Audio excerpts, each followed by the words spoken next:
Today's message from Reverend Christian Sorensen was recorded on October 15th, 2017, and it's titled Inquire Within, affirming, I trust my revelations from within. And today we also had a special guest, Dr. Gene Houston.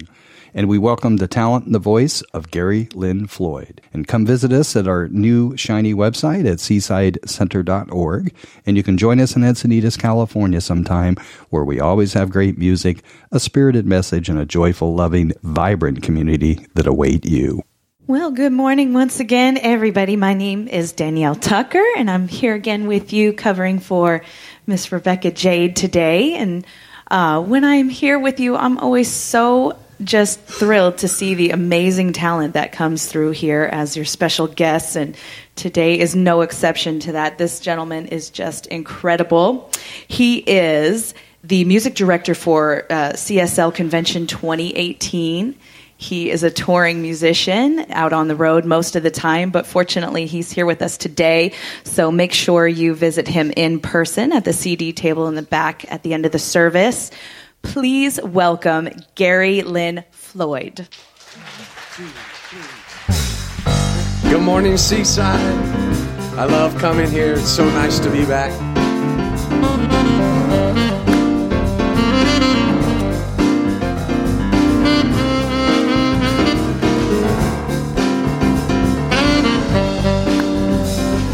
Life is in me, moving through me, beyond question, steady and strong.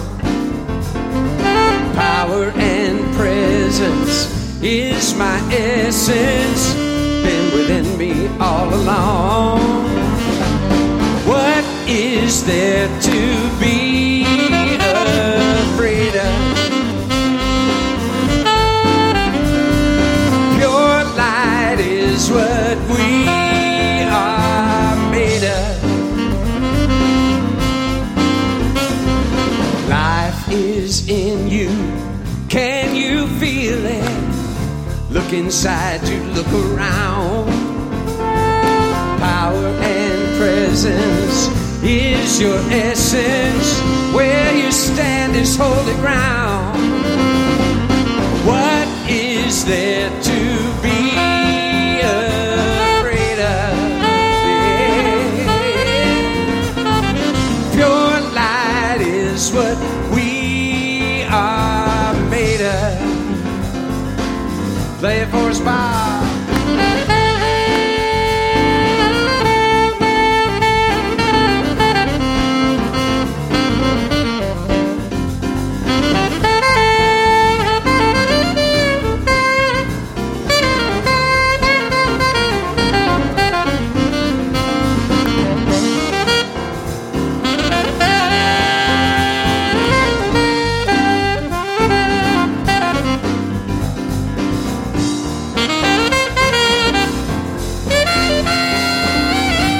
Hands together for Bob Mathis. Life is in me, moving through me, beyond question, steady and strong. Power and presence is my essence, been within me all along. What is there to be afraid of? Yeah. Pure light is what we are made of. Yeah. What is there to be afraid of? Yeah. Pure light is what we are made of. Yeah. We are made of pure light. We are made of pure light. We are made of pure light. We are made of pure light. Pure light. Pure light. Pure light.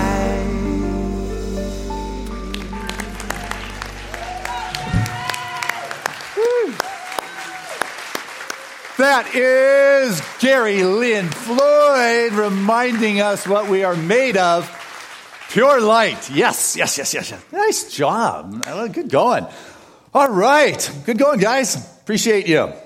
So this morning's message is Gary Lynn Floyd. No, Cottonwood Park. No, Gary Lynn Floyd. Oh, there it is. Inquire Within. It is actually a message I got walking downtown here in Encinitas and seeing the sign in the window, accepting applications, Inquire Within, or help wanted, Inquire Within. I'm thinking this is a deep spiritual message here. There's one that said surfers wanted, Inquire Within. Count me on. Inquiring within is where we want to go. There was another one that said ramps available, Inquire Within. I was thinking, yep, that count me in. I want to go higher. Take me up there. Know thyself. Love thyself. There you go. So that's really where I'm coming from. And what has happened in life is that we forget that very simple message. And if we open our eyes, we'll see the windows downtown reminding us, Inquire Within. It's really the key, because we get so busy doing life, we forget our connection, and days go, years go, decades go by, and we forget that simple message. And Kimberly, I see Duran there, and it just reminds me of a little girl not much older than Duran. She's about 6. And she said to her mom, why do you go to the university every day? What do you do at work? And the mom said to her 6-year-old that, well, I work in the art department, and I teach people how to paint and how to draw. And the little girl was just astounded and said, you mean they forgot? It's like, what happens that we forget these things? And so when we forget, sometimes it's good to hang out around Duran, to hang out around some of this new lively energy. It's no mistake that we got Kat, who's the head of our communications here, with her bubbly expression, reminding us of the zest and the joy of being. There's ministers that are trying to keep their places open because there are churches across the country that are closing their doors for good and just disappearing. It's not happening at Seaside. We're going the other direction. We're growing, we're thriving, and we're expanding. So that's good news. But I got to tell you, there was one old minister guy. I was going to say geezer, but he's not a geezer. He's just an experienced pastor of many years, and the place was emptying out. So he brought in one of the younger guys. And he said, okay, I'm going to give you a few months, see if you can liven up this place, get some more people here. And so in a few months, we'll get together and talk. And a few months passed. They got together. And the guy said, well, the music, it's kind of livened up, that rock band, kind of loud. But, people seem to be liking it.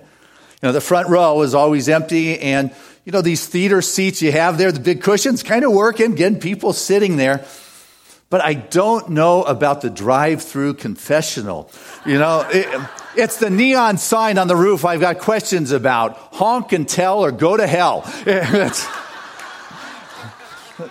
But there's always possibilities if you're willing to be open to them. Some of them are yours. Some of them may not. But what is important is that you inquire within and say, hey, is this mine to do? Do I relate to this? Is this who I am?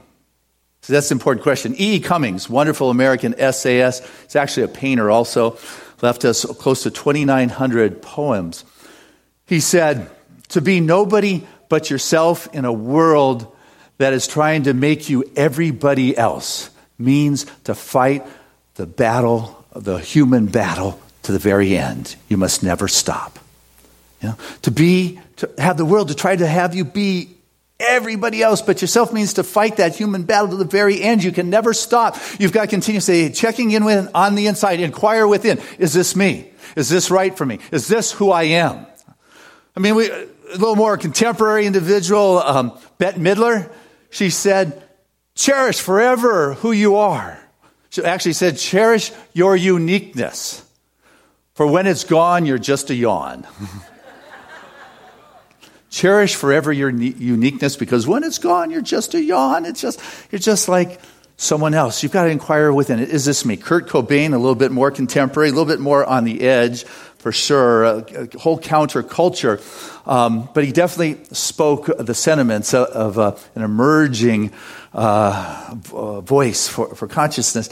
He said, to try to be somebody else is a waste of the person you are. Got that? When you're trying to be somebody else, it is a waste of who you are, who you came into this world to be, who it is you are to express. Now, granted, as we're expressing ourselves and discovering who we are in the world and the dynamics that are going on, we may stumble. We may have our foibles and fumbles and flops and flaws, but you got to love yourself. And when you love yourself and all those flaws, it doesn't mean you got to keep them.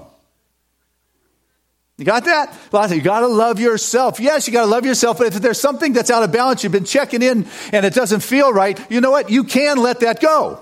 Now, there's some I'd like to personally hold on to, kind of who I am, my stumbling and bumbling.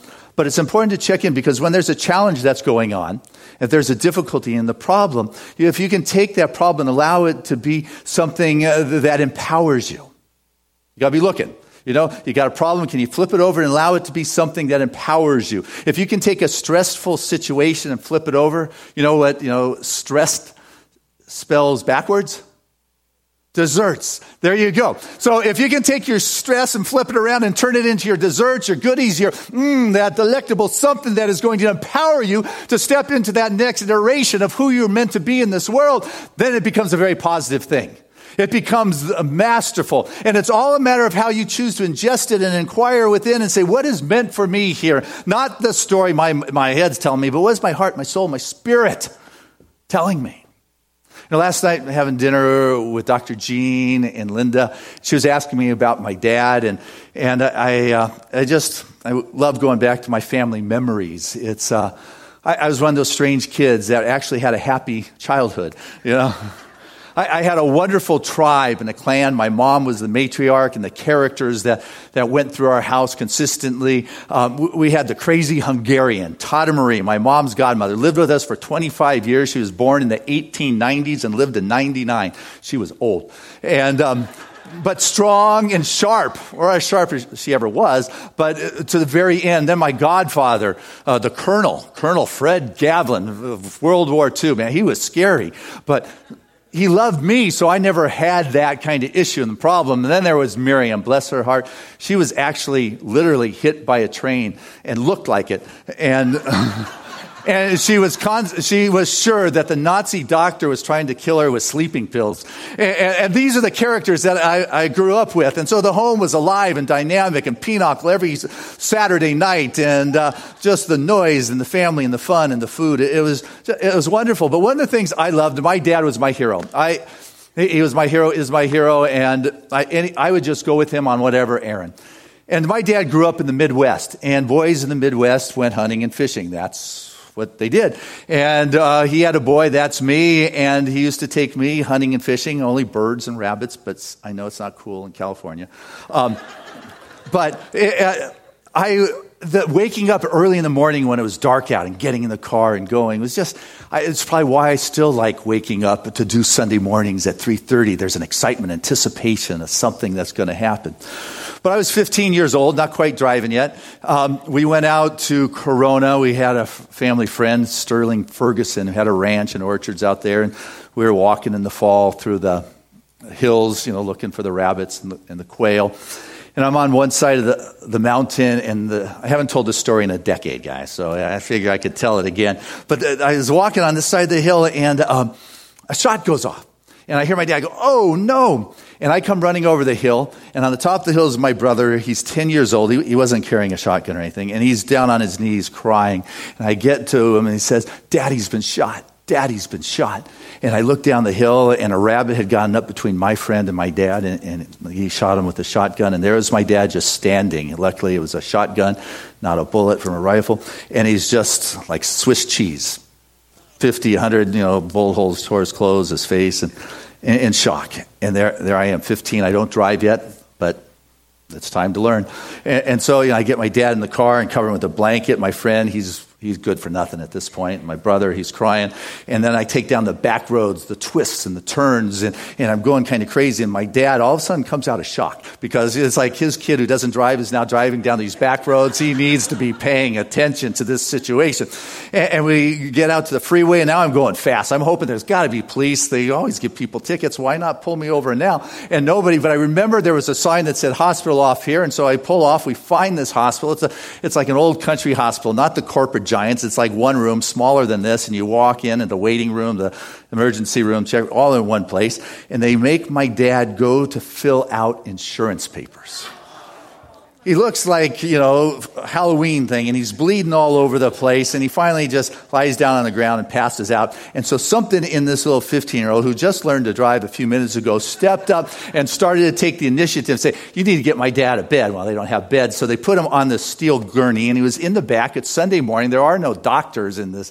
So they call, and they bring in some guy, old country doctor, probably older than God. This guy was ancient, which is probably a good thing because there's probably not too many people nowadays that know how to pull out buckshot. And so what he did was take this big fat gauge syringe and he'd jam it into one of the many bullet holes, fill it up with whatever deadens it. He would take tweezers, he'd dig around in the hole and pull out that piece of lead, and he'd drop it in the stainless steel bowl. Boom. I still can hear it go, ping, and roll in there. And then he'd shoot up the next one, dig the tweezer. After 3 or 4 of those, my dad sat up and said, that's enough. I'm done. I'm leaving. And he got out of there, and he was okay as we walked out of that hospital, absolutely healed, transformed. Now, for the next few years, he'd be scratching out. The lead would come, in his fingers. And we learned early, you don't smuggle anything on Dad through metal detectors any longer. But what was interesting for me is as I came out of that hospital, it was like coming out of a movie theater after a double feature. It was just something was different. Things seemed quieter all of a sudden. And I can remember I went to the gas station and as if my heart had been pulled out of this protective sheath and presented to the world, as if the world had tilted off its axis. Went in there, people were still buying Slurpees at 7-Eleven. It was like, don't you get something changed? But they were acting as if nothing had changed. They were talking about their trips to Mexico. But things had shifted in my world. It is as if I had just been sucked through the vacuum of a black hole, and I came out on the other side. And I knew at that point my life was different. I didn't know what it was. I didn't even think about that in that moment.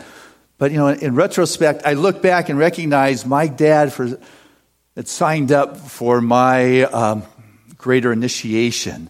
My rite of passage from boyhood into manhood.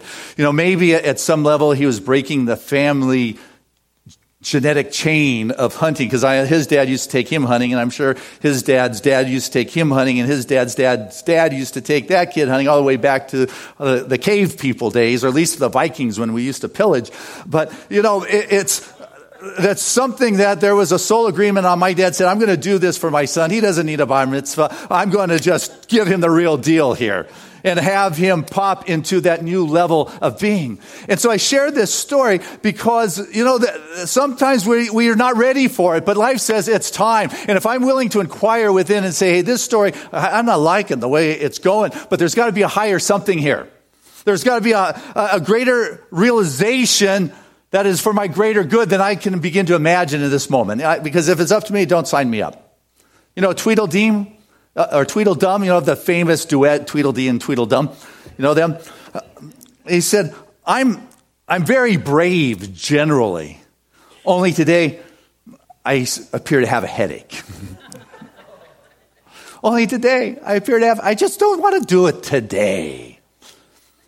But we're not ready because you know what? We're using our thinking, our mind, which is wonderful. I mean, I love our brain. We signed up. We waited in line to get one of these bodies that came with this brain, and some of us know how to work. Some of you know how to work it better than others, for sure. It's a wonderful gift, the sensations of the physical form.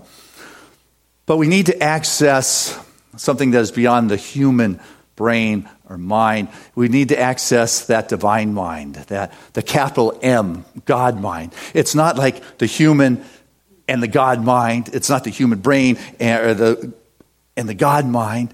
It is that mind, that universal intelligence, that inexhaustible wisdom that is emerging as you, as me, when I am willing to inquire within and slow down in the busyness of the world to check in and say, hey, there needs to be something known here. There's some help that is wanted in the situation. This is the same mind that is ever available to help lift us to a higher place, that ramp that will take you to that higher place. That it is there for us to understand things in a greater way, to connect with the mind, as Gene was talking about, of Leonardo da Vinci or a Michelangelo. It's the same mind that used them, that appeared as them, a Tesla, an Einstein, Edison, a Tesla.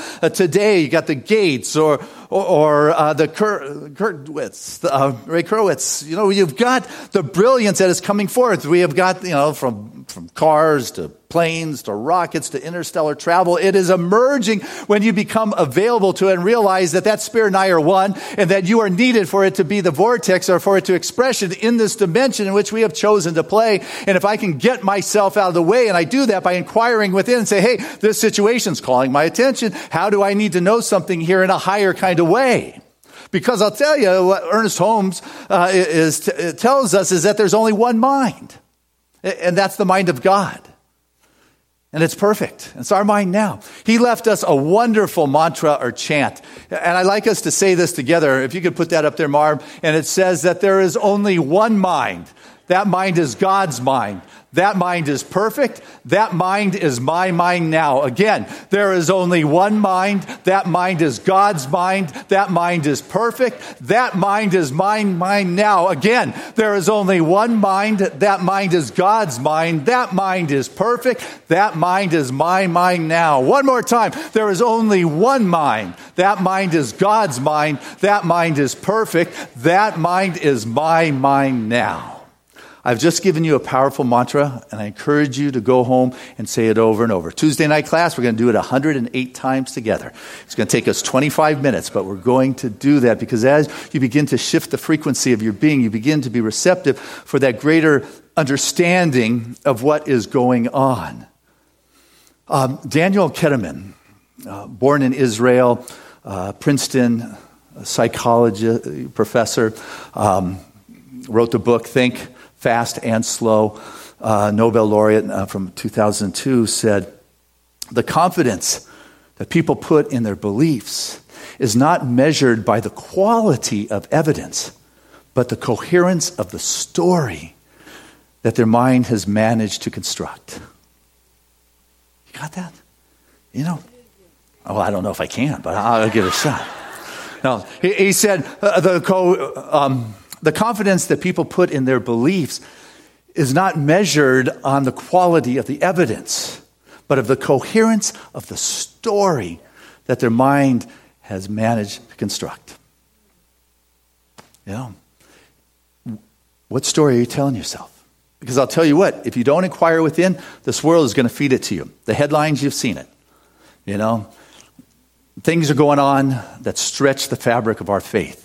You know, Northern California, our friends, the place is just burning up. We've heard from Dr. Edward Villon from the Santa Rosa Center for Religious Science, as well as Reverend Jay Lang from the Napa Valley, and their place is open this morning. I told them they have our prayers there and our tithes from Seaside. We love them. But that wasn't the only place. When we were in Montana, 1 million acres of the forest was burned this summer. Jean still clearing her throat from the fires in Oregon. But it's not only here. Canada it's just ablaze. South America is on fire. Australia has had some epic fires of recent times. You know, and if fire's not enough, you can throw in the earthquakes in Mexico. You can talk about the floods in, we're not talking only the Bay of Bangor, the Philippines and their typhoons. We're talking Houston. You know, we're talking Florida. There is something going on here. And if you follow the headlines, I don't know, it's Armageddon or something that's going on. We need to inquire within and say, what's going on? How is this mother speaking to us? You know, if we are in this symbiotic relationship with this planet Earth, you know, what is it trying to tell us? Because if I don't listen, like any physical body, it gets louder. It speaks louder. It begins to get you and shake you with what's going on. And is it possibly we are living out of balance here? And if it's not just the planet we're talking about, this is a spiritual principle. Science calls it cause and effect. What took place in Las Vegas last week? Horrendous. My heart goes out to all those families that lost somebody, and the hearts and the souls and those that have been impacted. And It's horrendous at that personal level. But there's a larger something that needs to be seen here. And I believe that what's taking place is Spirit speaking louder and saying, guys, you're living in a culture of violence. Look at what the movies, America's pumping out, the blockbusters, the rest of the planet in terms of violence. You know what? We didn't get it was loud enough when we had the killings down in Florida or Sandy Point or terrorist attacks. We respond with anger and revenge. You know, we're living in a culture where there's hatred and bullying and intimidation. It's no wonder it's starting to show up. We've got a person who took machine guns, and a machine gun's only purpose is to kill human beings in war zones. What are they doing in the closets in our homes in America?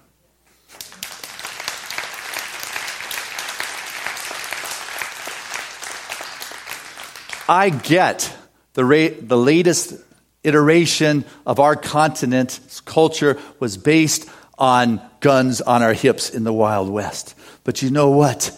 We need to be the generation that breaks that genetic link of the violence and the consciousness and thinks that is okay. People are stepping forward and taking the shots. And I've got to tell you, if we don't, Spirit will get louder and louder and louder. How loud will it get? You can go way back in history to the Babylonian deluge story of creation, or Gilgamesh's floods, or even Noah, where God just basically hit the reset button. Boom, gone. We'll start over. Whether that really happened or not, I don't know. But what I do know is true is that the story and the significance that their life will take charge if we do not choose to live in the symbiotic relationship with this earth in which we live. You know, let us not allow one negative or several nasty, vicious, heinous events to steal from us the possibility of seeing higher, of inquiring within and taking that ramp to a higher place, of knowing that the presence of God is right there in the midst, and what is coming forth we might label bad and we might label good, but that bad good has nothing to do with God. Punishment and reward has nothing to do with God. Ernest Holmes talks about it being the inevitable outcome of what has been said. And what has been said is a frequency and a vibration and consciousness that cannot but help to outpicture. And if we don't get it now, we may not have floods to wash us away, but we could be blown away in a blink of an eye when the refresh button gets hit if we don't pay attention now.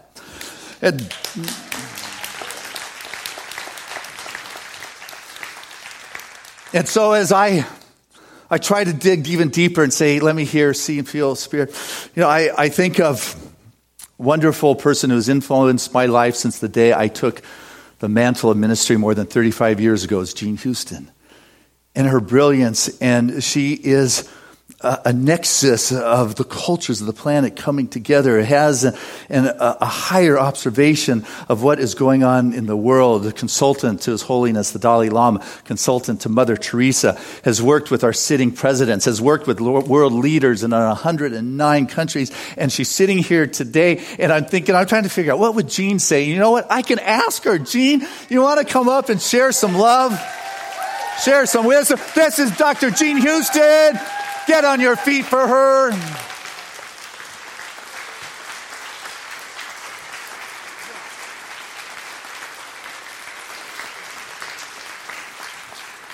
I feel like Woody Allen and Annie Hall getting the producer, director.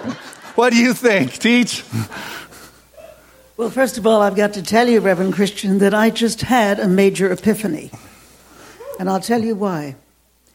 In 1946, when I was 9 years old, my mother took me to a very special church. And it was the church of, guess who?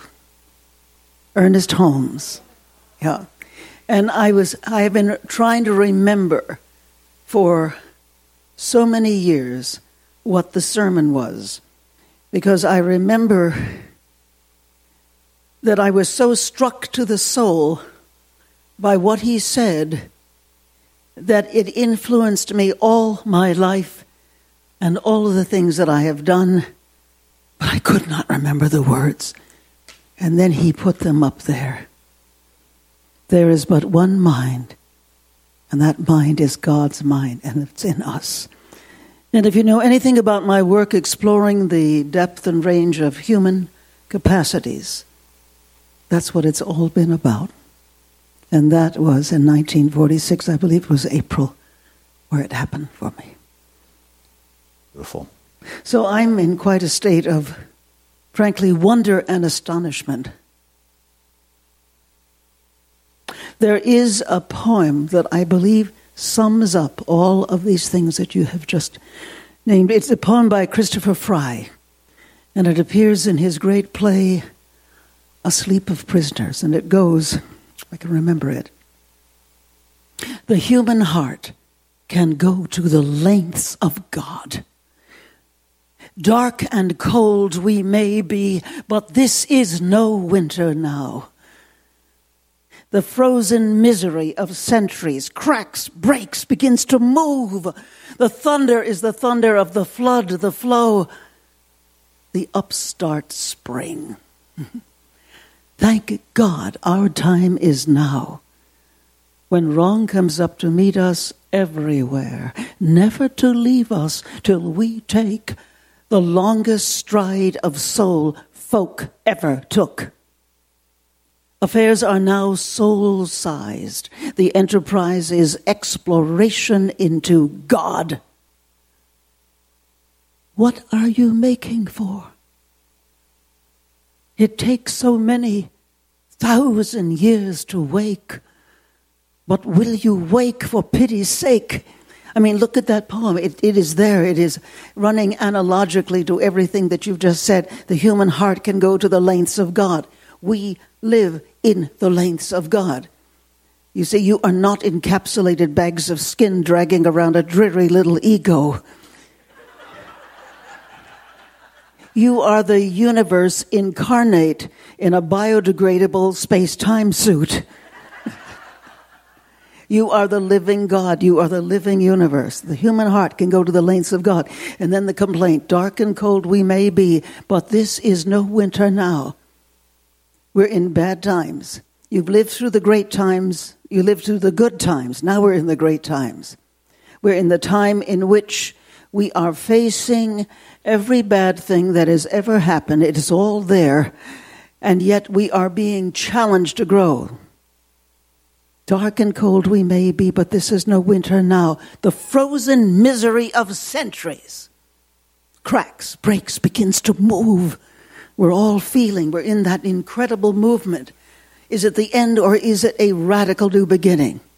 Dark and cold we may be, but this is no winter now. The frozen misery of centuries cracks, breaks, begins to move. The thunder is the thunder of the flood. The flow.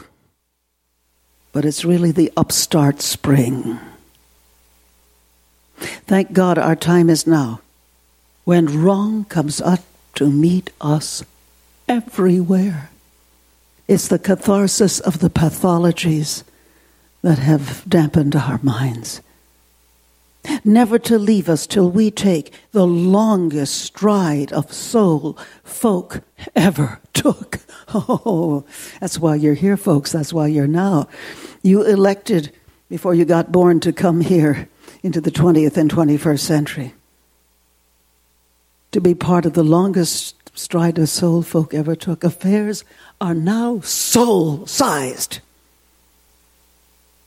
The enterprise is exploration into God. Isn't that why you're sitting here this morning and the other mornings? That you are involved in the biggest opportunity that groups of people have ever really known, exploration into God. The new cosmology, the new quantum physics gives us the fact that we have that capacity in ourselves in ways that in terms of groups, I mean, individuals have done this, but in terms of groups, communities, nations, and even the whole world herself, capable of exploration into God. You are loaded with latencies, with capacities, both ordinary and extraordinary, and that is part of our exploration into God. Never to leave us till we take the longest stride of soul folk ever took. Exploration into God. And then the great questions. What are you making for? We can't be lazy anymore. We cannot keep with one of the largest potentials we all have, the capacity for unending sloth.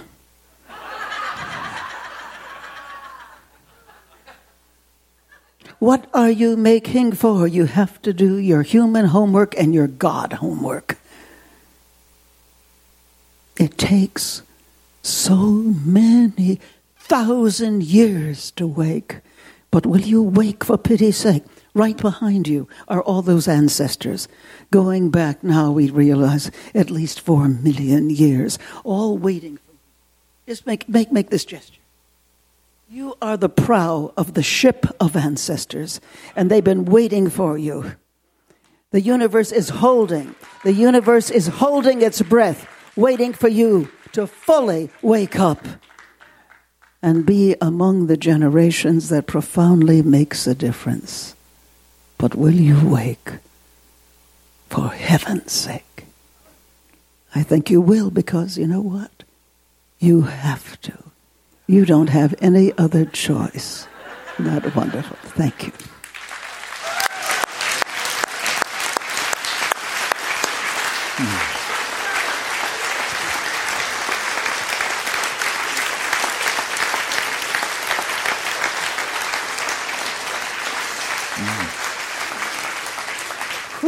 You have been blessed. Wow. So what does one do after Gene Houston? What would Dr. Gene Houston? You'd tell a story. So I got a story for you. Because sometimes we wonder, do I really have what it takes to be the bow? Do we really have what it takes? And it's the story of that little Sufi, foolish mystic, kind of trickster, Mullah Nasruddin. And he was walking down the road, and he saw a guy in the middle of the road crying. And he went up to him and said, "What's wrong?" And the guy was going, "Oh, I'm just so sad. This bag, all that I got, I am so poor. I have nothing. All my belongings are in this bag." It's like, oh. And Nasruddin he grabbed the bag, he snatched and ran off. Yeah, But then, as he got out of sight, he took the bag, and he set it down in the center of the road because he knew the guy was going to be coming, looking. And he got behind a big old rock. And he just waited. And as this man who came down the road, who was crying back there, saw his bag, he got so excited. He ran out and he grabbed his bag and he started jumping up and down with joy and says, "Allah has blessed me. Allah has returned my good. I am so blessed. I'm so good." And with that, Nasruddin came out and said, "Now, could you tell me how that bag that you were crying and miserable about down the road, you are so happy to get now?" You see, we start complaining. We get that brain and that mind into it. I can't do it. This is so big. I'll wait for my politicians to take care of things. I got to tell you, it doesn't matter if it's right or it's left. There's dysfunction going on there. And it's not waiting for someone out there. You've got to inquire within and say, what is it that is mine to do? Because as only as there is this uprising, the consciousness that will neutralize out the horror, the challenges that are going on in this world. But it takes you saying, count me in with what I can do, because I am blessed right now with the bag of goodies that I have been given. And so I'm going to inquire within and see what is it that is mine to do that I can do, even if it's looking bleak, even if it's looking desolate. So don't tell me what lies before you is too big. Whatever your foils or follies or fumbles or flaws are, there's a ramp inside that will take you higher. And so here is about inspiring you to listen to what it is you have inside. Seaside is not about me carrying on Sundays. It is about you being a spiritual leader and taking this message out into the world, out into the community. You are the spiritual leader that this world hungers for, to take it into your business, into your family, into your workplace, into the streets, and begin to speak the new thought, the new idea, the new truth that just quiets the headlines and the fear. Don't allow the fear to diminish the joy and the divine possibilities. You're living in an omniscient, all-knowing universe that is using you, for that one mind is the only mind. That is the mind of God that is moving through you. Allow yourself to be used by Spirit. Say yes by inquiring within, and you will find that ramp that will take you ever higher. God bless you as we do this together.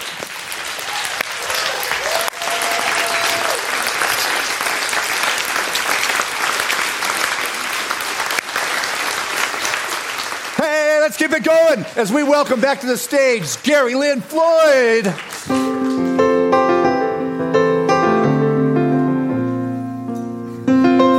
Thank you.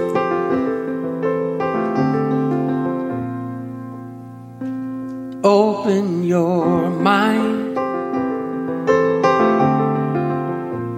unfold your heart, relax your senses, feel every part.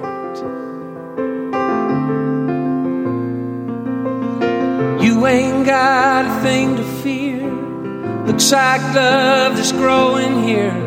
So take your guard and let it down, but deeper still until you come unwound.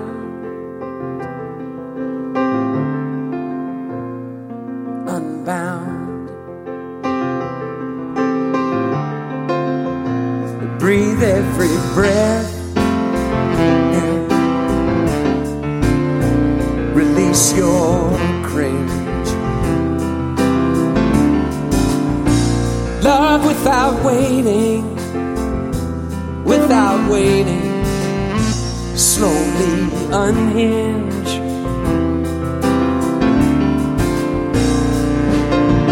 You ain't got a thing to fear.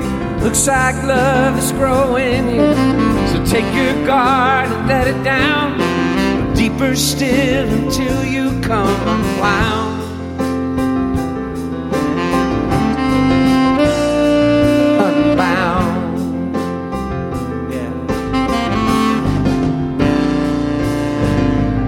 Can stop waiting for love to find you. Look inside your heart. Love's already who you are. It's already who we are. Yeah. So lift up your voice. Lift it up now, and let it be heard. Let it be heard. And tell me your story. Tell it to me. And don't leave out a word. Not a word, no.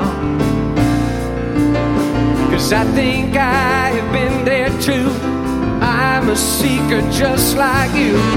You ain't got a thing to fear. Looks like love is growing here. So take your guard and let it down, deeper still until you come unwound, unwound, unbound. Yeah. Lay it down, lay it down, lay it down, down, unbound.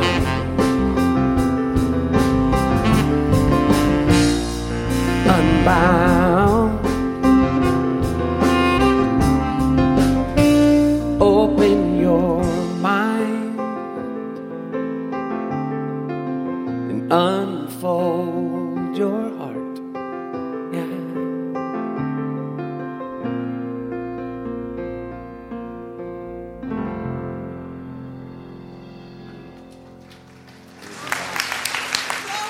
That's Gary Lynn Floyd, reminding us that deep truth.